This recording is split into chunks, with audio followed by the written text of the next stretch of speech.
हम क्या देखते हैं कि जिसका बड़ा पोर्टफोलियो है, दे हैव अ नेटवर्थ, या फिर AMCs, they have access to these founders and management, तो it's easy for them to analyse. But what about a retail investor, right? Like जैसे म्यूचुअल फंड में हम बोलते हैं, right, the AMCs should have skin in the game. Yeah. तो ऐसे retail investors को भी पता रहना चाहिए ना मैनेजमेंट क्या कर रहा है. तो what are some ways, you know, which they can analyse basically? So the first thing is like you need to look at the receivables. कि कई बार कंपनीज ये करती है कि ग्रोथ तो दिखाती है, बट कहीं ना कहीं आपको कंपनी के जो कैश फ्लो स्टेटमेंट है, रिसीवेबल्स है, वो बढ़ते दिखाई देते हैं. So that's a big red flag.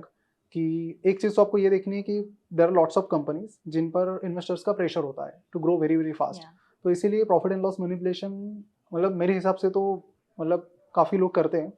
And इसमें होता ही है कि they might manipulate revenue, they might manipulate profit, but it's very difficult to manipulate cash flow. तो लुक एट द रिसीवेबल्स जो जिस हिसाब से बढ़ रहे हैं एंड उसको cash generate from operating activities से आप नेट प्रॉफिट को अगर कंपेयर करते हैं तो यू गेट फेयर आइडिया कि what is happening in that company.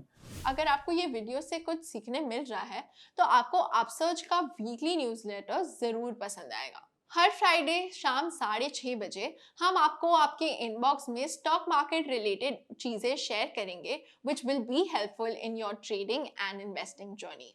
नीचे दिए हुए लिंक पे आप हमारे ऑलरेडी पब्लिश किए हुए इश्यूज को भी चेकआउट कर सकते हैं. So that's a one thing. Another thing, जैसे मैंने आपको बताया कि रिलेटेड पार्टी ट्रांजेक्शन्स, उसके अलावा शेयर होल्डर्स प्रमोटर्स की जो होल्डिंग है उस पर भी आप ध्यान दे सकते हैं कि they are selling. Not necessarily people generally believe that कि बाय कर रहे हैं तो अच्छी बात है, सेल कर रहे हैं तो गलत बात है.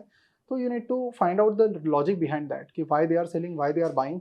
And buying selling is like just one factor. उसके पीछे ये भी आपको देखना पड़ेगा कि उसमें से कितने शेयर्स उन्होंने प्लेज रखे हैं. If the pledging is high, that is also another rate factor. So, I mean, as far as management is concerned, we look at some of these factors.